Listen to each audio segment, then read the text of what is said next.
Frères et sœurs en islam, ce que vous allez entendre aujourd'hui dépasse l'imagination. Des paroles chuchotées dans les cercles de savants, des visions partagées entre les murs sacrés des mosquées, des rêves puissants confiés par des chers reconnus pour leur piété. Tous convergent vers un seul et même nom, le Mahdi. Il ne s'agit pas de rumeurs ordinaires. Ce sont des récits que peu osent dévoiler et qui pourraient si bien annoncer le début d'un bouleversement prophétique. Que se passe-t-il aujourd'hui dans le monde musulman? Pourquoi tant de savants, de chers et de guides spirituels parlent-ils de son imminente venue? Avant de plonger dans ces révélations, abonnez-vous à cette chaîne, La Foi Islamique. Ensemble, explorons la vérité à la lumière du Coran, de la Sunna et des signes des temps. Au nom d'Allah, le tout miséricordieux, le très miséricordieux, ô Seigneur, éclaire nos cœurs de ta lumière, affermis notre foi dans les épreuves, et accorde-nous la guidance à travers les signes que tu révèles à tes serviteurs sincères. Partie 1. Les cheikhs qui ont parlé. Des voix respectées qui s'accordent. Ils ne sont ni des youtubeurs sensationnalistes, ni des rêveurs illuminés. Ils sont des porteurs de savoir, des veilleurs dans la nuit du monde moderne, des hommes qui ont passé leur vie à lire, à prier, à observer et à se taire, jusqu'à ce que le poids des signes les pousse à parler. Cheikh Imran Hossein, Cheikh Nabil Al-Awadi, Cheikh Al-Habib Ali Al-Jifri. 3 noms, 3 horizons, mais un même frisson dans leurs propos. Quand ces figures prononcent le mot Mahdi, ce n'est jamais à la légère. C'est après des années de méditation, d'études des hadiths, et parfois d'un rêve venu troubler leur nuit. Cheikh Nabil Al-Awadi, figure du monde sunnite, réputé pour sa prudence, n'a pas cherché à créer le buzz. Il a simplement déclaré, dans une voix tremblante mais ferme, « Nous vivons une époque où les signes mineurs sont quasiment tous passés. Il ne reste que les grands, et le Mahdi en est la clé. » Cette phrase n'est pas un cri. C'est un signal, discret mais profond. Et pour ceux qui connaissent la science des signes, ce genre de déclaration ne peut être ignoré. Ce n'est pas un homme quelconque qui parle. C'est un érudit, formé, entouré, respecté. Et pourtant, il ose évoquer ce que beaucoup n'osent qu'effleurer, l'imminence. Puis vient Cheikh Al-Habib Ali Al-Jifri, dont la parole est connue pour sa douceur, mais aussi sa profondeur spirituelle. Il ne donne pas de date. Il ne fait pas de chronologie. Il raconte un rêve qu'il a vu, un rêve bouleversant. Un homme au visage lumineux, à la Mecque, entouré de croyants criant « Tu es notre guide ». Il n'a pas dit que c'était le Mahdi. Il n'a pas prononcé ce mot. Mais son regard, en racontant ce rêve, parlait pour lui. Il tremblait d'émotion, comme si cette vision avait traversé son âme. Ce qu'il faut comprendre ici, c'est que ces hommes n'agissent jamais sur une impulsion. Ils sont les héritiers d'un savoir minutieux, transmis à travers les générations. Lorsqu'ils parlent, c'est avec des siècles de prudence derrière eux. Alors pourquoi maintenant? Pourquoi ces allusions, ces récits, ces alertes? Parce qu'ils sentent, non pas dans un délire mystique, mais dans une analyse du monde. Ils voient les systèmes s'effondrer, les tyrans se multiplier, les cœurs s'assombrir et l'humanité atteindre un tournant. Et dans ce contexte chaotique, leur voix devient une lanterne. Une lanterne qui ne dit pas « il est là », mais qui murmure « il approche ». Et ce murmure devient une symphonie quand on entend Cheikh Imran Hossein évoquer la fin des temps. Depuis des décennies, il décrypte les signes. D'abord ignoré, puis critiqué, il est aujourd'hui écouté. Pourquoi? Parce que ce qu'il a annoncé hier devient réalité aujourd'hui. Lui aussi évoque l'arrivée du Mahdi. Pas comme une certitude datée, mais comme une conséquence logique de ce que les textes annoncent et que les événements mondiaux confirment. Ces cheikhs ne cherchent pas à convaincre. Ils appellent à préparer. non pas les valises, mais les cœurs. Ils ne disent pas « croyez à notre vision », ils disent « retournez à Allah, rapprochez-vous de la vérité, soyez prêts ». Et c'est peut-être cela le plus bouleversant. Ce n'est pas le contenu de leur vision qui nous secoue, c'est leur sincérité, leur prudence, leur douleur aussi lorsqu'ils évoquent ce qui vient.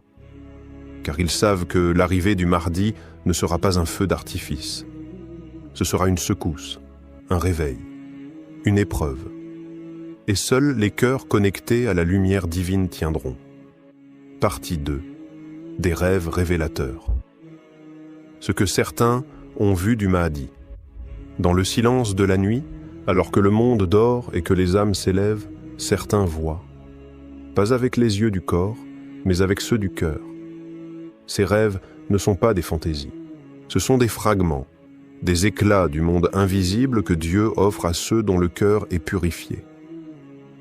Le prophète Muhammad l'a dit. Le rêve véridique est une des 46 parties de la prophétie. Et dans notre époque troublée, ces rêves se multiplient, pas chez n'importe qui, mais chez des hommes de science, des femmes pieuses, des étudiants sincères, des chers silencieux que le ciel réveille. Un cheikh marocain a confié le regard humide que dans son sommeil, il s'est vu transporté à Médine. Là, debout devant le noble tombeau du prophète, un homme pleurait, les mains levées, le cœur déversé en larmes. Et puis cette voix venue de nulle part, ou peut-être d'en haut, « Voici le Mahdi que tu attends ». Il s'est réveillé tremblant. Il n'a pas cherché à interpréter, il a seulement su. Quelque chose s'est imprimé en lui, comme une certitude douce et pesante à la fois. Il n'a pas cherché à en parler partout. Il l'a partagé à quelques élèves, à ceux capables d'entendre sans moquerie, de ressentir sans idolâtrer. Ce rêve n'est pas isolé. Il fait partie d'une constellation. En Égypte, un fakir raconte avoir vu une foule immense autour de la Kaaba. Un homme, vêtu simplement, au regard baissé, refusait de monter sur le minbar. Mais les gens le suppliaient. Ils l'appelaient par un nom qu'il n'ose plus répéter sans frissonner. À Karachi, une femme pieuse raconte une vision où la nuit s'est éclairée d'une lumière intense. Un homme marchait entre les ruines d'un monde brisé. Derrière lui, des enfants, des savants, des orphelins. Il ne parlait pas, mais sa présence apaisait. Les oiseaux se taisaient et même le vent semblait écouter. Et ce qui trouble le plus, c'est l'universalité de ces visions. Pakistan, Yémen, Europe, Afrique, Indonésie, France, partout, les récits se recoupent. Le même homme, la même pudeur, la même scène, la foule, la lumière et une voix qui désigne sans désigner. Et pourtant, aucune coordination entre ces rêveurs. Aucun agenda. Juste des cœurs qui cherchent Dieu, des âmes qui pleurent en prière. Et parfois, la nuit leur répond. Ces rêves parlent tous de la même chose. Un homme qui ne veut pas être reconnu, qui refuse le pouvoir, mais que les gens reconnaissent malgré lui. Un homme qui pleure devant le prophète et qui porte une lumière intérieure que même les aveugles sentiraient en passer. Alors, que faire de ces récits? Les rejeter en bloc? Les ranger dans une case de coïncidence collective? Ou faut-il, peut-être, se poser une autre question? Et si ces rêves n'étaient pas là pour désigner un homme, mais pour réveiller des cœurs? Peut-être qu'Allah nous montre ce visage, non pas pour qu'on le suive aveuglément, mais pour qu'on se prépare à ce qu'il représente. La fin de la corruption, le retour de la justice, le triomphe de la vérité. Le début d'une ère où l'islam se vivra avec sincérité, non plus dans la peur ou la honte. Et dans cette époque pleine de mensonges, de confusion et de douleur, ces rêves sont peut-être les derniers flambeaux avant la grande lumière. Partie 3. Les signes qui les ont poussés à parler. Il y a un moment où le silence devient trahison. Un moment où se taire face à l'effondrement du monde revient à abandonner les âmes à l'errance. Ce moment, selon certains savants, est arrivé. Depuis des années, les cheikhs les plus lucides observaient. Ils analysaient. Ils patientaient. Mais aujourd'hui, ils parlent. Et si des voix comme Cheikh Imran Hossein, Cheikh Nabil Al-Awadi ou Cheikh Al-Jifri ont décidé de s'exprimer sur le Mahdi, ce n'est pas par hasard. Ce n'est pas pour provoquer. C'est parce qu'ils ont vu les signes. Et ces signes sont devenus trop évidents, trop puissants pour être ignorés. Guerre dévastatrice au Moyen-Orient.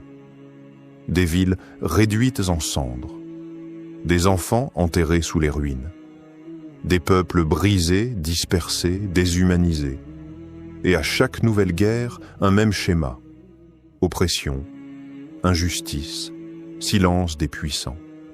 Jérusalem sous tension. Cher Imran Hossein ne cesse de le répéter.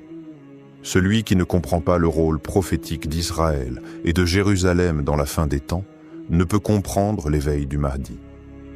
Il explique que le faux Messie, Dajjal, doit émerger à travers un système corrompu, sioniste, imposant au monde une fausse paix, une fausse liberté, une fausse justice, et que le Mahdi, à l'inverse, apparaîtra comme un contre-choc, un retour à la vérité absolue, à la justice divine. Un monde à genoux. L'effondrement moral n'est plus une théorie. L'impudicité est devenue une industrie. L'injustice, une norme. Les tyrans sont applaudis, les justes emprisonnés. L'islam est caricaturé, surveillé, ridiculisé. Et au sein même de la Oumma, les divisions font rage. Sunnites contre chiites, traditionnalistes contre réformistes, culture contre culture, mosquée contre mosquée. Le climat, lui aussi, parle. Inondations, séismes, feux incontrôlables. La planète semble crier sous le poids des péchés de l'humanité. Les savants ne sont pas des climatologues, mais ils voient dans ces bouleversements un rappel, une purification avant le retour d'un ordre divin. Cheikh Nabil l'a dit sans détour. L'analyse ne suffit plus. Les gens ont besoin de foi, de lumière, car ce qui vient ne sera pas une manifestation spectaculaire. Ce sera une épreuve, une tempête qui n'épargnera que ceux qui auront préparé leur cœur. C'est cette urgence qui les pousse à parler. Pas pour créer de faux espoirs, pas pour désigner un homme à suivre, mais pour réveiller les cœurs. Ils ne donnent pas de nom, ils ne fixent pas de date, ils avertissent, ils secouent. Leur message est clair, le Mahdi ne viendra pas pour résoudre vos problèmes. Il viendra avec une mission immense qui exigera de vous vérité, sacrifice et foi. Si vous n'êtes pas prêt à vous réformer maintenant, vous ne le reconnaîtrez peut-être même pas quand il viendra. Ces chers voient, pas parce qu'ils sont devins, mais parce qu'ils ont appris à lire le monde avec le Coran dans une main, les hadiths dans l'autre, et les yeux tournés vers les signes d'Allah. Et ces signes, aujourd'hui, hurlent. Partie 4. La peur et l'humilité des savants devant ces signes. Il y a des vérités qu'on ne crie pas. On les chuchote avec respect, avec tremblement, car elles ne sont pas des slogans, elles sont des responsabilités. Et c'est dans ce silence lourd, rempli de crainte et d'humilité, que les savants parlent du Mahdi. Ils ne s'affichent pas comme des visionnaires. Ils ne cherchent ni gloire, ni vue, ni applaudissements. Ils ne se prennent ni pour prophètes, ni pour élus. Non. Ils baissent l'adme la tête. Ils disent « Nous ne savons pas, mais nous sentons.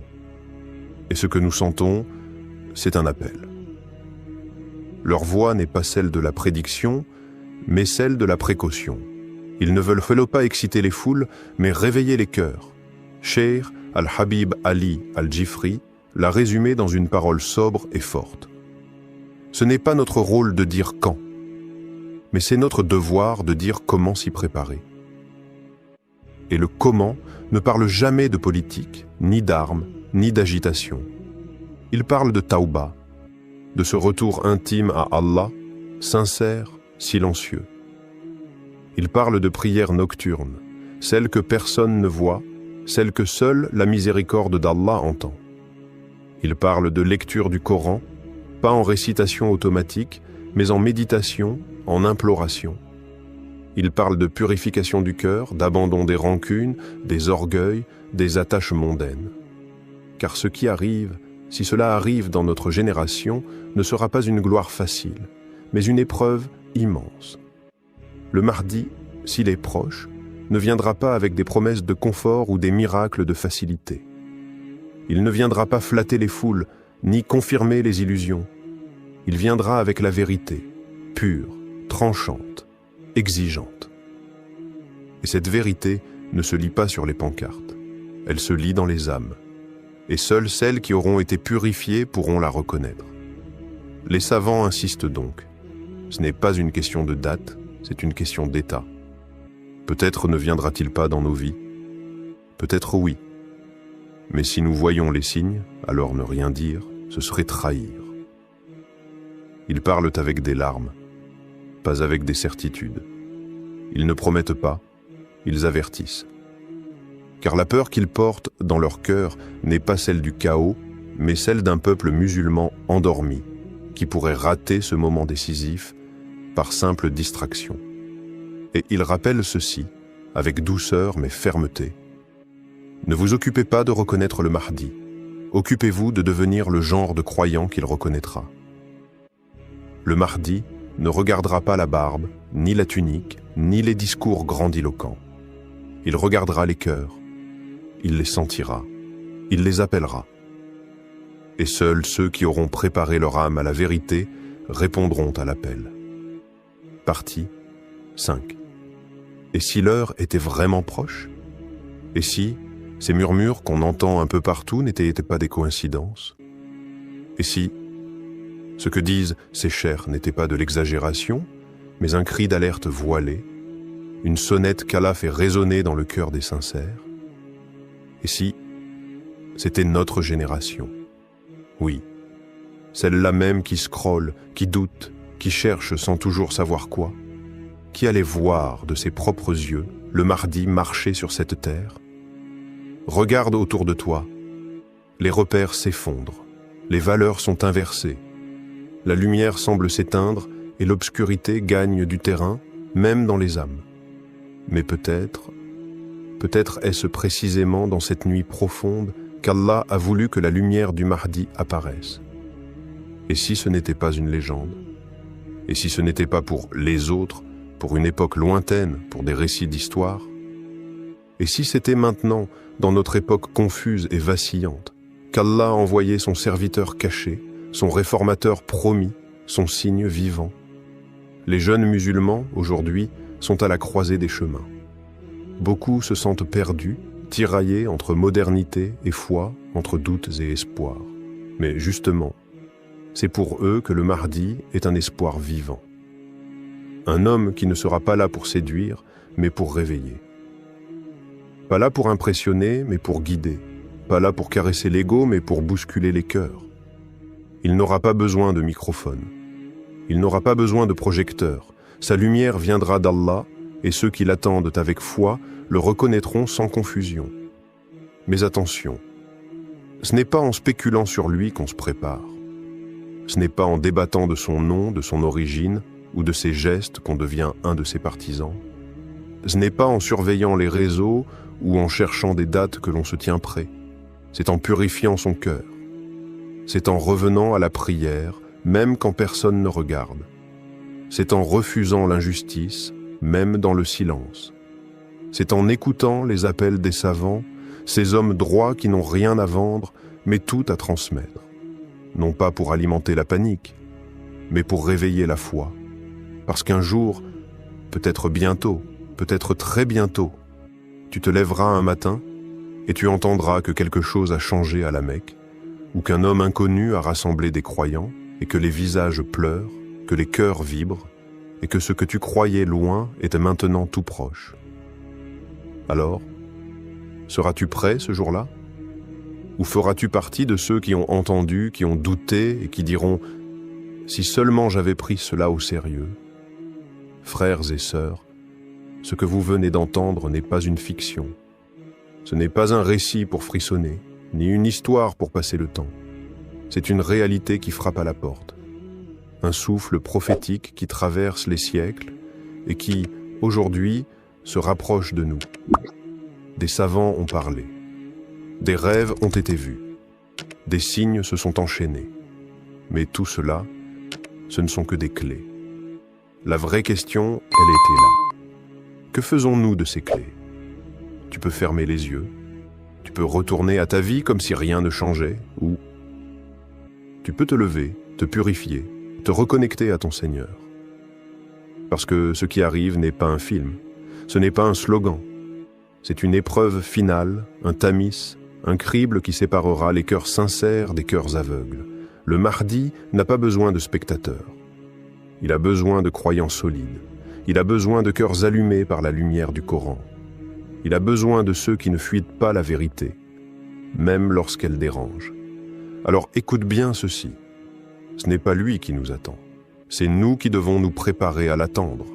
Beaucoup diront « c'est trop tôt ». D'autres diront « c'est trop tard ». Mais Allah a déjà écrit l'heure. Et le vrai croyant, lui, ne cherche pas la date. Il cherche à être prêt, quelle que soit l'heure. Abonne-toi à La Foi Islamique. Pas seulement pour suivre nos vidéos, mais pour faire partie de ceux qui veulent vivre avec conscience, marcher avec foi et mourir avec certitude. Qu'Allah fasse de nous ceux qui reconnaîtront le Mahdi sans doute et qui marcheront derrière lui sans peur. Allahumma arina al-haqqa haqqan warzuqna ittiba'a wa arina al-batila batilan warzuqna ijtinaba. Frères et sœurs, il y a des moments dans l'histoire où les événements ne sont plus isolés, où les signes se regroupent, s'enchaînent et pointent tous vers une même direction. Nous vivons une époque étrange, marquée par des bouleversements géopolitiques, spirituels, climatiques. Et si tout cela annonçait un seul et unique lieu, un lieu prophétisé, attendu, craint par certains, espéré par d'autres, le lieu de l'apparition du Mahdi. Avant de commencer, abonnez-vous à la chaîne La Foi Islamique pour ne rien manquer des révélations à venir. Car ce que vous allez entendre maintenant pourrait changer votre manière de regarder le monde.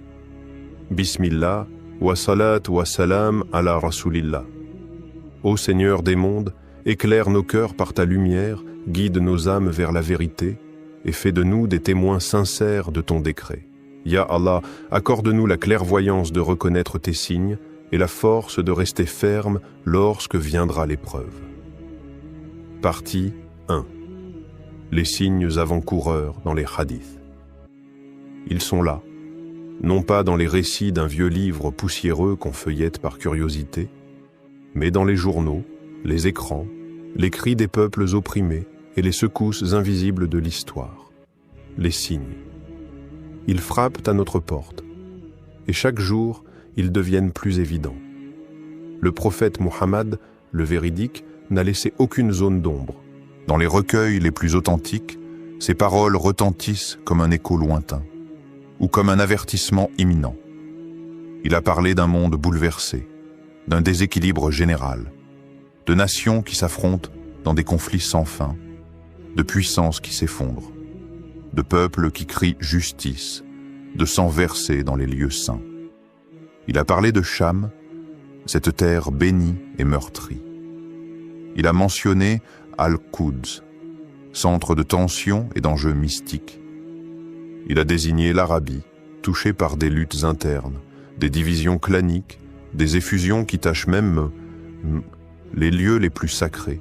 Et maintenant, regarde le monde autour de toi. Tout est en place. Des savants de toutes les époques, de l'Andalousie aux confins de l'Asie, ont consacré leur vie à étudier chaque détail de ces prophéties. Des générations entières ont tenté de tracer sur les cartes les lieux où ces signes se croiseraient. Et presque tous s'accordent sur un point. Le Mahdi apparaîtra à la Mecque entre la pierre noire et le Maqam d'Ibrahim, là où les âmes en quête se retrouvent, là où la foi vibre avec une intensité unique. Mais voilà la nuance que peu perçoivent. Si la Mecque est le point d'émergence, cela ne signifie pas qu'il n'y aura pas d'autres étapes. Car avant de se dévoiler au monde, le Mahdi est un homme qui marche dans l'ombre. Il ressent les douleurs du monde. Il traverse les nations, peut-être même les grandes capitales. Il voit l'injustice, il entend les appels des opprimés, il apprend en silence. Certains signes visibles, les guerres, les tremblements de terre, les crises sociales, sont comme les grondements avant une éruption. Mais il y a aussi des signes invisibles, des rêves partagés, des cœurs troublés sans savoir pourquoi, une sensation diffuse que quelque chose se prépare, quelque part. Ce sont les signes intérieurs, ceux que seule l'âme peut capter. Et là, une vérité mystérieuse se dévoile.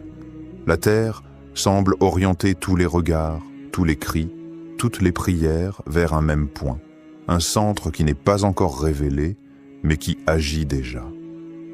Il ne s'agit plus seulement d'un lieu géographique. C'est un espace spirituel en train de s'éveiller. Un endroit où l'invisible devient perceptible, où la lumière revient lentement après des siècles d'ombre. Ce lieu n'a pas encore été nommé. Mais tout indique qu'il est déjà chargé d'un poids que seul un élu peut porter. Ce n'est pas un hasard si certains voient le même rêve à des milliers de kilomètres les uns des autres. Ce n'est pas un hasard si des savants se replongent dans les textes avec une urgence nouvelle. Ce n'est pas un hasard si les cieux et la terre semblent en attente. La prophétie avance. Et ceux qui regardent avec les yeux du cœur savent que les signes ne sont pas finis. Ils ne font que commencer et ils convergent vers un seul endroit. Partie 2. Le point de convergence des crises mondiales. Regarde autour de toi. Pas avec des yeux fatigués par l'information continue, mais avec des yeux lucides, éveillés, conscients. Quelque chose de plus profond que les chiffres et les bulletins d'actualité est en train de se jouer. Le monde se fracture. Et pourtant, ces fractures suivent un tracé. Un tracé qui nous ramène toujours au même point. À l'est, le Moyen-Orient brûle. Gaza saigne. La Syrie gémit. L'Irak panse encore ses plaies. Le Yémen supplie dans le silence médiatique. Des bombes tombent, mais aussi des masques. À l'ouest, l'Europe vacille. Elle doute de son identité, divisée entre un passé chrétien qu'elle a renié et un avenir qu'elle ne comprend plus. L'Occident tout entier semble fatigué de sa propre puissance. Les révoltes intérieures, la montée de l'extrême, l'effondrement moral, tout cela n'est pas que politique. C'est spirituel. Mais au centre, quelque chose attire. Quelque chose agit comme un point d'équilibre entre deux mondes, entre l'Orient mystique et l'Occident rationaliste, entre l'islam hérité et l'islam à venir. Ce point, c'est le cœur de la Méditerranée. Une zone où Jérusalem, Damas et la péninsule arabique forment un triangle sacré. Un triangle qui, depuis des siècles, abrite les plus grands bouleversements spirituels et géopolitiques. Mais quelque chose a changé, quelque chose de subtil. Les signes récents, les tensions invisibles, les rêves collectifs, les basculements soudains, tous commencent à indiquer un autre lieu. Un lieu que peu regardent, un lieu qui ne fait pas partie des récits classiques, mais que le destin semble redessiner à la lumière d'une prophétie vivante. Car le Mahdi, avant d'être reconnu, sera inconnu. Il ne surgira pas là où les foules l'attendent, comme on attend un roi avec tambour et fanfare. Il apparaîtra dans la discrétion. Il traversera des terres que l'on croyait marginales. Il portera peut-être un accent inattendu, une allure que personne ne reconnaît. Et c'est précisément là que le divin surprend. Il casse les cadres, il brise les habitudes. Certains signes, presque imperceptibles, orientent désormais notre regard vers un territoire nouveau, à la fois extérieur au monde musulman traditionnel et intérieurement connecté à son cœur. Ce lieu pourrait être en Europe, peut-être même dans une nation réputée pour son orgueil, sa laïcité, ses conflits avec l'islam. Un lieu que l'on pense fermé et qui peut-être cache la clé. Cela te semble improbable? Mais n'est-ce pas ce que l'histoire nous a toujours enseigné? Que les révolutions naissent là où on ne les attend pas, que les élus viennent de peuples oubliés, que les lumières jaillissent du cœur des ténèbres. Les tensions actuelles ne sont pas seulement politiques, ce sont des signaux divins. Elles pointent vers un nouveau carrefour, un endroit d'intersection, de rupture et de renaissance.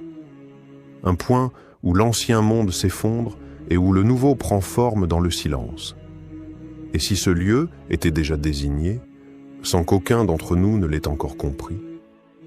Et si les crises elles-mêmes formaient une carte invisible, dessinée par le doigt d'Allah, indiquant l'endroit exact où un événement prophétique doit s'accomplir? Rien n'est au hasard, et les signes ne mentent jamais. Partie 3. Le rôle caché de l'Occident et l'éveil spirituel inattendu. Et si on t'avait toujours appris à regarder au mauvais endroit? Et si les projecteurs braqués sur l'Orient t'avaient empêché de voir que la lumière du renouveau pourrait surgir de l'ombre même de l'Occident? L'idée semble presque choquante, inconfortable. Comment imaginer que le Mahdi, l'homme guidé par Allah, puisse avoir un lien direct avec des terres qui, historiquement, ont combattu l'islam? Et pourtant, aujourd'hui, l'Occident n'est plus ce qu'il était. Sous le vernis des villes brillantes, des institutions puissantes et des idéaux proclamés, un autre monde est en train de naître. Un monde de douleur, de fractures, mais aussi d'éveil. Regarde la France. Le climat est hostile, les discours sont durs, l'islam y est combattu sur le plan médiatique, politique, culturel. Mais c'est là aussi que l'on trouve la jeunesse musulmane la plus consciente, la plus engagée, la plus attachée à son identité. Dans les quartiers populaires, dans les universités, dans les rues, quelque chose brûle, pas de la colère, mais une soif. Soif de retour, soif d'ancrage, soif de Dieu. C'est en France que les mosquées débordent pour la prière du Fajr. C'est en Angleterre que des convertis racontent avoir vu le prophète en rêve. C'est en Allemagne, en Belgique, aux États-Unis que des jeunes, sans repères familiaux, redécouvrent l'islam par pur amour de la vérité. Ce phénomène n'est pas anodin, il est prophétique, car plusieurs hadiths évoquent l'Occident de manière énigmatique. Le prophète a mentionné un groupe de croyants venus des terres de l'Ouest, des gens à la fois purs, prêts à rejoindre le Mahdi. D'autres traditions, bien que sujettes à interprétation, laissent entendre que le Mahdi vivra un temps dans une terre d'incrédulité, une terre où il sera inconnu, rejeté, persécuté, mais protégé. C'est dans l'épreuve que les cœurs sont forgés. C'est dans l'exil que les prophètes ont été formés. Musa a grandi chez Pharaon. Youssouf a été élevé loin de sa famille. Le prophète Muhammad a été rejeté par les siens avant d'être accueilli à Médine. Et si le Mahdi suivait cette même trajectoire? Et s'il avait été élevé dans un monde de contradictions pour mieux le dépasser? Et s'il vivait aujourd'hui dans une capitale occidentale, en silence, observant, priant, pleurant les péchés de l'humanité, en attendant l'ordre divin? Peut-on imaginer un instant que Paris, cette ville de lumière profane, soit aussi le théâtre secret de la lumière divine? Elle qui incarne tant de rejets, pourrait-elle devenir le lieu de l'accueil? Un lieu où le Mahdi vivrait caché, anonyme parmi les anonymes. Un cœur pur battant dans un monde hostile. Un homme éveillé, protégé non par les murs, mais par la volonté d'Allah. Et si les épreuves des musulmans en France, leur douleur, leur résistance, n'étaient pas de simples injustices, mais un signe que quelque chose se prépare. L'histoire d'Allah ne suit jamais les chemins qu'on attend. Elle renverse les puissants. Elle élève les opprimés. Elle transforme les périphéries en centres et les lieux rejetés en lieux élus. Et toi, as-tu ouvert les yeux sur ce lieu inattendu où tout pourrait commencer? Partie 4. Pourquoi Paris concentre tous les signes? Regarde Paris, pas avec les yeux du touriste, ni ceux du politique. Regarde-la avec les yeux du cœur, avec la lecture des signes. Paris n'est pas qu'une ville, c'est un champ de bataille invisible. C'est le miroir des contradictions du monde moderne, où la foi est traquée mais jamais étouffée. où l'obscurité croit dominer mais laisse toujours filtrer la lumière. Ici, les minarets sont étouffés mais les cœurs s'élèvent. Ici, la parole de Dieu est contestée mais constamment récitée dans les foyers, les cellules, les ruelles.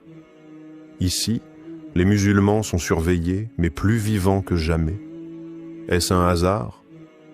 Ou est-ce le lieu exact de l'épreuve choisi par Allah pour que naisse ce feu dont parlent les hadiths? Un feu qui ne brûle pas pour détruire, mais pour révéler. Paris, ce n'est pas seulement la ville des révolutions, c'est aussi la ville du refus des prophètes, la ville des philosophies humaines, des lois sans Dieu, de l'ordre sans foi. Mais c'est dans ces lieux extrêmes, dans ces points de rupture, que naissent les plus grandes révélations. Souviens-toi, le Mahdi ne vient pas pour les conforts. Il surgit dans le chaos, dans le rejet, dans la nuit. Et cette nuit, Paris l'a déjà depuis longtemps. Mais une étoile pourrait bien s'y lever. Les récits soufis, porteurs de secrets transmis d'oreilles en oreilles, parlent d'un homme juste, discret, solitaire, habitant une ville étrangère aux lois divines. Il est silencieux mais éveillé. Il pleure la nuit, pris dans les coins sombres, et personne ne soupçonne qu'il est celui qu'Allah prépare. Ces récits ne nomment pas Paris. Mais ils parlent d'une grande capitale occidentale où il restera caché jusqu'au moment du retournement. Et quel autre lieu aujourd'hui correspond à ce tableau plus que Paris, capitale de la laïcité, de l'orgueil humain, et pourtant si peuplée de cœurs soumis? Paris est l'épicentre de la tension. Chaque manifestation, chaque injustice, chaque débat sur l'islam alimente cette tension spirituelle, comme si un nerf invisible était touché, comme si la ville pressentait quelque chose qu'elle ne comprend pas. Le Mahdi, dit-on, ne veut pas du pouvoir. Il ne cherche pas l'apparition. Il est appelé par les événements et forcé par le destin divin. Et pour qu'un tel homme surgisse, il faut un terrain brûlant, un lieu qui le forge, qui le rejette, puis qui l'appelle à en sortir. Paris n'est pas la fin du voyage, mais elle pourrait bien être le départ, car c'est là que le feu intérieur s'allume. C'est là que le silence du Mahdi devient plus fort que les cris du monde. C'est là, dans les rues chargées de colère, dans les regards pleins de rejet, dans les invocations nocturnes des oubliés, que la lumière se prépare à descendre, et quand elle se déversera, elle ne viendra pas avec des slogans, mais avec le poids de la vérité. Partie 5. Les cartes anciennes et les révélations ésotériques. Il existe des cartes que l'on ne trouve pas dans les manuels scolaires. Des cartes que l'on ne trace pas avec des frontières politiques, mais avec des lignes invisibles, des lignes d'énergie, des trajets de lumière, des veines spirituelles que les anciens connaissaient. Les maîtres soufis les appelaient par les routes secrètes de la présence divine. Selon eux, certains lieux sur Terre ne sont pas seulement géographiquement stratégiques, mais cosmiquement choisis. Des nœuds où le ciel rencontre la Terre, où le destin du monde s'articule. Parmi ces points faits mystérieux, Paris apparaît, pas comme une ville sainte, mais comme un croisement, un carrefour chargé, un point d'intersection entre les tensions de la fin des temps. Là où les civilisations s'entrechoquent, là où les idées s'affrontent, là où la lumière et les ténèbres dialoguent sans cesse. Des cartes anciennes, juives, chrétiennes et musulmanes mentionnent un centre du monde. Non pas au sens physique, mais énergétique, elles parlent d'un cœur de l'humanité, d'un lieu où les événements de la fin convergeront avant de se rediriger vers l'Est. Et dans ces textes symboliques, on retrouve en filigrane la ville de Paris. Les soufis évoquent une géométrie spirituelle. Mecque, Jérusalem, Damas, et un quatrième point invisible plus à l'ouest. Un point de silence, un point de gestation. Certains maîtres ont chuchoté, loin des foules. Là où les prophètes ne sont pas attendus, là apparaîtra le signe. Et puis il y a les rêves, des croyants sincères, pieux, qui ne cherchent ni gloire ni mythe, rapportent des songes étonnants. Un homme, vêtu simplement, debout au cœur d'une grande ville européenne. Son visage est paisible, son regard porte une lumière antique. Il ne parle pas, mais ceux qui le voient comprennent sans mots. Il est là, et le monde l'ignore. Des coïncidences étranges, des versets récités dans des ruelles, entendus par des inconnus au moment exact où leur cœur cherchait Dieu. Des apparitions de lumière au-dessus des minarets en pleine nuit, des enfants récitant des sourates qu'on ne leur avait pas encore enseignées, des prières exaucées dans les moments les plus noirs. À Paris, ce ne sont peut-être que des coïncidences, ou peut-être sont-elles les signes subtils du réel, comme des gouttes d'eau avant la tempête prophétique. Le Mahdi, selon certains récits, marchera longtemps dans l'ombre avant d'être appelé à la lumière. Et cette ombre peut être une ville,